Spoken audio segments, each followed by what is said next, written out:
नमस्कार, हमारे खास कार्यक्रम सत्ता के महासमर में आपका स्वागत। मैं आपके साथ लक्ष्मी उपाध्याय। राजस्थान का रण पूरी तरीके से सियासी रंग में रंग गया है। दोनों पार्टियों के नेताओं ने मोर्चा संभाल लिया है। बीजेपी और कांग्रेस के बयानबाजी भी तेज हो गई है, तो वहीं नेता ताबड़तोड़ रैलियां भी कर रहे हैं। अगले आधे घंटे हम आपको बताएंगे कि कांग्रेस और बीजेपी के किन नेताओं ने कहां पर रैलियां की और उन रैलियों में क्या क्या कहा। हम ये भी आपको बताएंगे कि किस नेता ने किस पर आरोप लगाया और किसने क्या जवाब दिया। बीजेपी की ओर से अमित शाह, योगी आदित्यनाथ, राजनाथ सिंह, मुख्यमंत्री वसुंधरा राजे और गजेंद्र सिंह शेखावत ने रैलियां की, तो वहीं कांग्रेस की ओर से सचिन पायलट, अशोक गहलोत ने मोर्चा संभाला है। ये 6 तस्वीरें आप देख रहे हैं। इस वक्त राजस्थान के रण में किस तरीके से एक दूसरे पर प्रहार किया जा रहा है आप देख सकते हैं। जुबानी जंग शुरू हो चुकी है, आरोप प्रत्यारोप का दौर शुरू हो चुका है। एक और भारतीय जनता पार्टी के दिग्गज राजस्थान के रण में कमान संभाले हुए हैं, तो वहीं कांग्रेस भी पीछे नहीं है। राष्ट्रीय अध्यक्ष से लेकर कार्यकर्ता तक इस पूरे जंग में जुटे हुए हैं। कोशिश यही है कि कम से कम इस बार इस पूरे रण को फतह किया जाए, क्योंकि कांग्रेस पिछले 5 साल से इंतजार कर रही थी इसी महापर्व का, इसी दिन का, कि जब बारी आएगी तो निश्चित तौर पर इस बार कोई चूक नहीं करनी होगी, और वही अपनाते हुए भी नजर आ रही है कांग्रेस।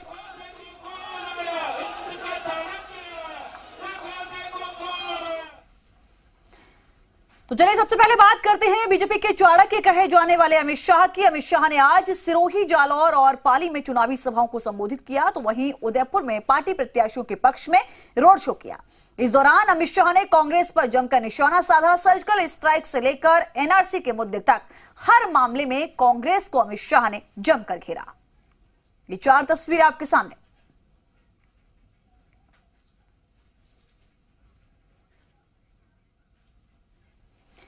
तो चलिए आपको सुनाते हैं राजस्थान के रण में अमित शाह ने कांग्रेस को किस तरह से आड़े हाथों लिया, क्या कुछ कहा, आइए आपको सुनाते हैं। मैं राहुल बाबा को पूछना चाहता हूं, अरे यार क्यों हंस रहे हो आप? मैं राहुल बाबा को पूछना चाहता हूं, आपका नेता कौन है? आपकी नीति क्या है? आपके सिद्धांत क्या है? ना नेता है, ना नीति है, ना सिद्धांत है। किस तरह से राजस्थान की महान जनता का आशीर्वाद मांगने के लिए निकले हो? मित्रों, ये राहुल बाबा को दिन में स्वप्न आते हैं। स्वप्न देखना चाहिए, मगर दिन में स्वप्न देखना चाहिए। माता बताए जरा, देखना चाहिए क्या? एक कहावत है, क्या एक बार कांग्रेस आती है, एक बार भाजपा आती है, एक बार भाजपा आती है, एक बार कांग्रेस आती है। मगर मित्रों, मैं आज जालौर की धरती पर से डंके की चोट पर कहना चाहता हूं कि यहाँ फिर एक बार भारतीय जनता पार्टी की सरकार बनने वाली। ये यूपीए की सरकार थी, सोनिया मनमोहन की सरकार थी। मौनी बाबा, मनमोहन सिंह देश के प्रधानमंत्री थे, राजस्थान को क्या देते थे? पायलट साहब जरा हिसाब लेकर आना पाली वालों के सामने। 10 साल तक आपकी सरकार थी, आपने क्या दिया? राजस्थान हमारा सरहदी प्रांत है, पाकिस्तान से हमारी सीमाएं लगती हैं। नरेंद्र मोदी जी ने देश को सुरक्षित करने का काम किया है। 1970 से देश में घुसपैठ चलती थी, ये कांग्रेसी कुछ नहीं करते थे। ये राजस्थान वालों ने, पाली वालों ने भारतीय जनता पार्टी की सरकार बना दी। मोदी जी प्रधानमंत्री बने, आसाम में भाजपा की सरकार बनी एनआरसी लेकर। एनआरसी क्या है? देश के अंदर घुसपैठियों को चिन्हित करने की व्यवस्था है, और एनआरसी बना। आसाम में 40 लाख घुसपैठिए चिन्हित हुए। कितने हुए भाई? सिर्फ आसाम में। देश में कितने हो गए हिसाब लगाओ भैया। मगर ये 40 लाख घुसपैठिए चिन्हित हुए। अच्छा हुआ या बुरा हुआ? बोलो जरा जोर से बोलो, अच्छा हुआ या बुरा हुआ? आप अच्छा हुआ कहते हो। राज्यसभा लोकसभा में राहुल बाबा ने हाई तौबा मचा दी। अरे कहां जाएंगे, क्या करेंगे, क्या खाएंगे, क्या पिएंगे, इनके ह्यूमन राइट का क्या? क्यों मौसेरे भाई लगते हैं हमें? उनके ह्यूमन राइट की चिंता है। जब एक घुसपैठ कर बम धमाके करते हैं और हिंदुस्तान के लोग मारे जाते हैं, उनके ह्यूमन राइट की चिंता नहीं है राहुल बाबा। परिवारवाद की राजनीति करने वाले लोग मोदी जी के माताजी और पिताजी पर सवाल उठा रहे हैं। उनकी निंदा कर रहे हैं। अरे भाई ठीक है, हम मानते हैं आप बड़े घराने में जन्मे हो, आपको सब अधिकार है। हमारे मोदी जी चाय बेचने वाले के घर में जन्मे हैं, मगर ये कोई गुनाह नहीं है। देश की जनता ने उनको प्रधानमंत्री बनाया है। 10 साल तक मोहनी बाबा मनमोहन की सरकार थी, और जब उनकी सरकार थी देश में सभी सरहदों से आलिया मालिया जमालिया घुसते थे और बम धमाके कर भाग जाते, मगर कोई कुछ नहीं करता। मोदी जी की सरकार आई, उरी में 12 जवानों को जिंदा जला दिया। नरेंद्र मोदी की सरकार थी, देश भर में हुआ अब क्या होगा। परंतु मोदी जी की सरकार ने 10वें ही दिन निर्णय लिया। मोदी जी ने रणबांकुरों को, सेना के रणबांकुरों को हुक्म दिया, और सेना के रणबांकुरे पाकिस्तान के घर में घुसकर सर्जिकल स्ट्राइक कर जवानों की मौत का बदला लेकर वापिस आए। जिस क्षण हमारे सेना के जवान वापिस आए, उस दिन एक बड़ी घटना हो गई मित्रों। उसके पहले दुनिया में 2 ही देश थे जो अपने जवानों की मौत का बदला लेते थे, अमेरिका और इजराइल। ये 2 देशों की सूची में तीसरा नाम हमारे महान भारत का जोड़ने का काम नरेंद्र मोदी जी ने किया। पीएम मोदी और अमित शाह के बाद राजस्थान में सबसे ज्यादा योगी आदित्यनाथ की ही डिमांड है। बीजेपी के फायर ब्रांड नेता योगी आदित्यनाथ भी कांग्रेस को आड़े हाथों लेने में नहीं चूके।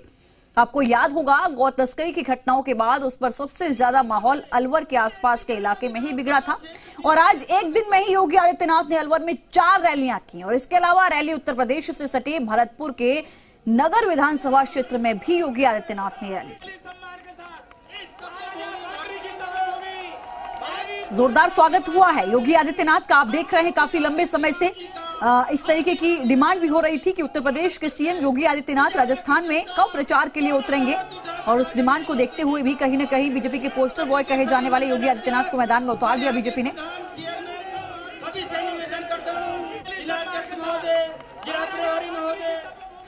तो आइए आपको सुनाते हैं कि योगी आदित्यनाथ ने आखिर किस तरीके से कांग्रेस को घेरा और बीजेपी के लिए किस तरीके से रास्ते को आसान कर रहे हैं योगी आदित्यनाथ।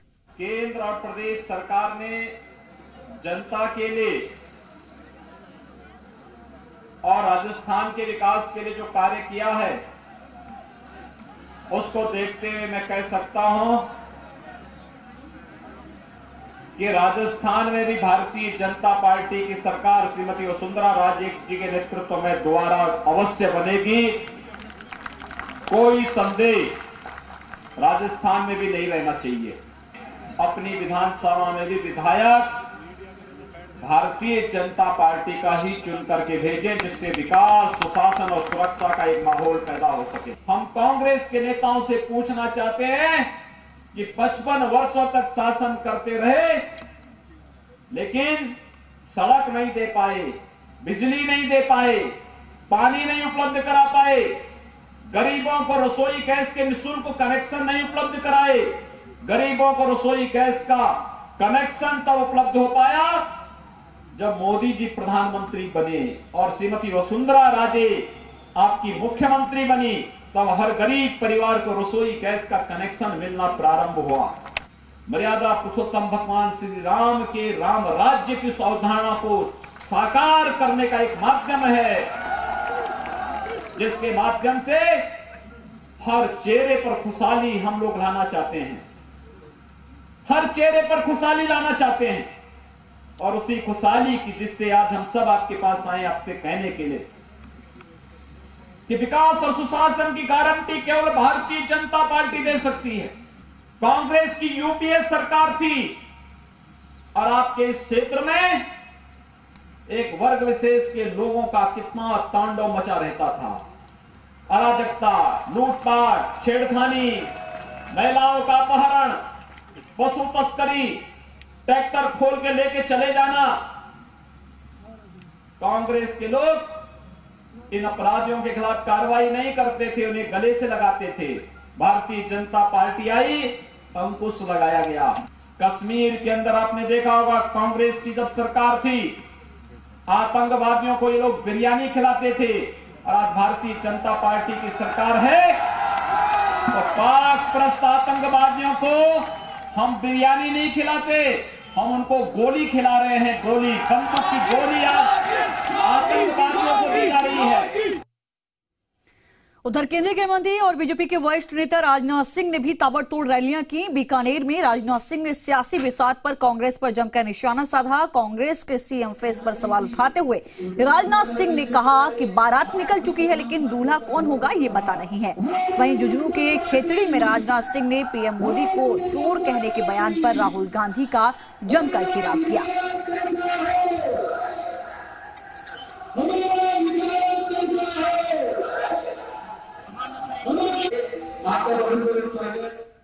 सीएम राजे आज सुबह जयपुर में घोषणा पत्र जारी करने के बाद दिन भर चुनाव प्रचार पर रहे। इसके बाद सीएम ने दिन भर में किशनगंज, ब्यावर, भीम देवली समेत कई जगह चुनाव प्रचार किया। सीएम ने विरोधियों के सवालों का भी अगर प्रधानमंत्री जो हमारे परिवार का मुखिया है उसके सामने हम झुके,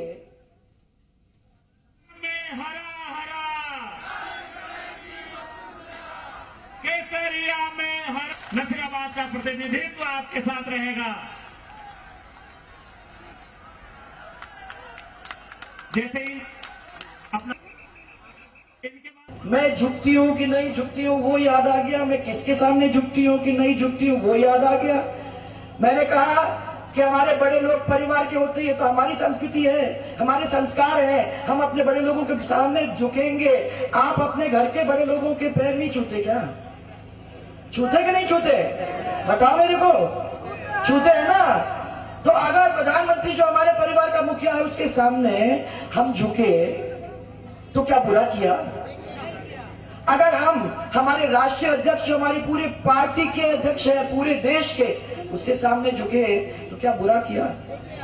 अगर मैंने हमारे प्रदेश अध्यक्ष जो हमारे पूरे प्रदेश को देखते हैं उनके सामने झुके तो क्या बुरा कर दिया? और मैं ये पूछना चाहती हूँ कि मैं अगर हमारे सब बुजुर्ग लोग जो यहाँ बैठे हुए हैं उन देवी देवताओं के सामने अगर मैंने झुक के प्रणाम किया तो क्या मैंने बुरा किया? तो ये हमारे संस्कार है भाइयों। ये तो इतने बौखला रहे हैं कि इनको समझ में नहीं आ रहा कि किस चीज के ऊपर बात करें। मैं प्रणाम करना चाहती हूँ उन सब फौजी परिवारों को जो आज यहाँ उपस्थित होंगे, आप लोगों ने, और शहीदों के परिवारों, उन लोगों ने सबने मिलकर हमारे देश को संभाल के रखा है। आप लोगों ने हमारे देश की रक्षा, हम सबकी रक्षा करने में कोई कमी नहीं छोड़ी है। ये चुनाव विकास का चुनाव है। 55 साल हमारे चले गए। इन 55 साल के अंदर एक तरफ तो कांग्रेस खड़ी है और ये 5 साल के अंदर एक तरफ भारतीय जनता पार्टी खड़ी है। एक वो पार्टी है जिसका छोटे से छोटा कार्यकर्ता राष्ट्रीय अध्यक्ष बन सकता है, जिसका छोटे से छोटा कार्यकर्ता प्रधानमंत्री बन सकता है, और एक तरफ वो पार्टी है जिसका एक ही परिवार सब कुछ बनता है, उसके नीचे कुछ नहीं हो सकता है। ऐसी पार्टी है जिस पार्टी के अंदर ऊपर से नेता नहीं आता है, जिस पार्टी के अंदर मेहनत करके नेता बनता है। मैं आपको सबको ये बता दूं, आपको शायद लगता होगा कि ये कितने आराम से मंच पे खड़ी है, इसके पीछे 35 साल की मेहनत है। आपको सबको मालूम है कि 80,000 करोड़ का इतना बड़ा कर्जा हमारे खाली बिजली विभाग की कंपनी के ऊपर था, परंतु अभी भी आपको 22 घंटे बिजली, आपको 7 घंटे किसानों की बिजली, आपको कहीं कोई परेशानी तो नहीं हुई ना? ये पूरा ढांचा बैठ जाता अगर कोई और होता, क्योंकि ऐसे कर्जा मैं तो समझ में नहीं आता है कि कोई भी सरकार 55,000 करोड़ का कर्जा कैसे 5 साल के अंदर ले सकती है। आज के दिन मैं सावरलाल जी को थोड़ा याद करना चाहूंगा।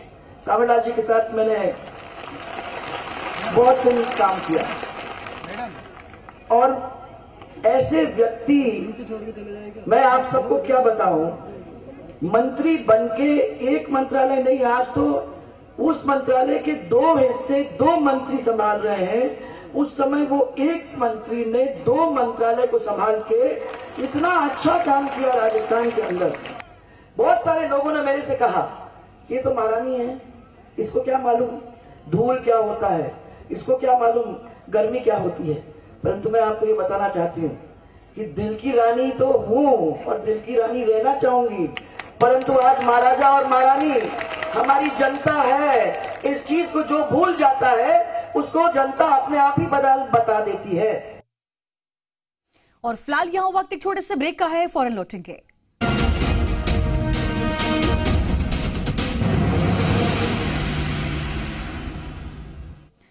ब्रेक के बाद आपका स्वागत है, जहां एक और भारतीय जनता पार्टी की ओर से तमाम दिग्गजों ने कमान संभाली है। सीएम वसुंधरा राजे मैदान में हैं, तो वहीं कांग्रेस की ओर से पूर्व मुख्यमंत्री अशोक गहलोत ने भी चुनावी कमान संभाल रखी है। दिन भर एक के बाद एक ताबड़तोड़ रैलियां कर कांग्रेस के पक्ष में माहौल बनाने में जुटे रहे। इस दौरान सबसे पहले सुबह 10 बजे नागौर से अपनी चुनावी अभियान की शुरुआत की। प्रचार का काम शाम 5 बजे तक उनका चलता रहा। इस दौरान गहलोत ने नवलगढ़, कोटपुतली, सिकराय, दौसा और जयपुर में चुनावी सभाओं को संबोधित किया। इस दौरान गहलोत ने जहां अपने कार्यकाल की उपलब्धियों को गिनाया, तो वहीं मौजूदा सरकार पर भी जमकर निशाना साधा।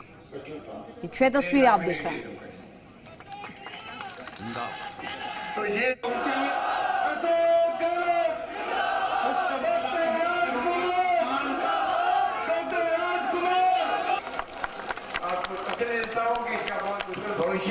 इधर जयपुर में कांग्रेस प्रत्याशी अर्चना शर्मा के लिए प्रचार करने पहुंचे पूर्व सीएम अशोक गहलोत ने अमित शाह पर निशाना साधते हुए कहा कि बीजेपी नेता गुंडों की भाषा बोलते हैं।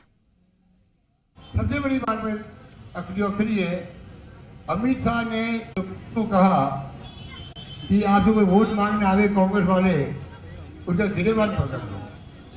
ये जो गुंडे लोग बोलते हैं वो भाषा अमित शाह जी बोल रहे हैं, उनको क्या है बात करने का। मैंने कहा उनको माफी मांगी राजस्थान जनता से। गुंडागर्दी वाली भाषा आप काम ले लो, राष्ट्रीय पार्टी के अध्यक्ष हो, सत्ता वाली पार्टी है। आज बम्बे में भाई लोग बोलते हैं गुंडा वाली पार्टी की बात करते हैं, वो टंकी भाषा काम ले रहे अमित शाह जी। आप कल्पना करो, अगर आपस में गिरेबान पकड़ने लग गए एक दूसरे का, तो कानून का राज क्या रहेगा, क्या स्थिति होगी, इसको सोच सकता है। इन भाषाओं में काम लेने वाले लोग तो नहीं रक्षा कैसे करेंगे। आज चारों में हाहाकार का माहौल है देश के अंदर।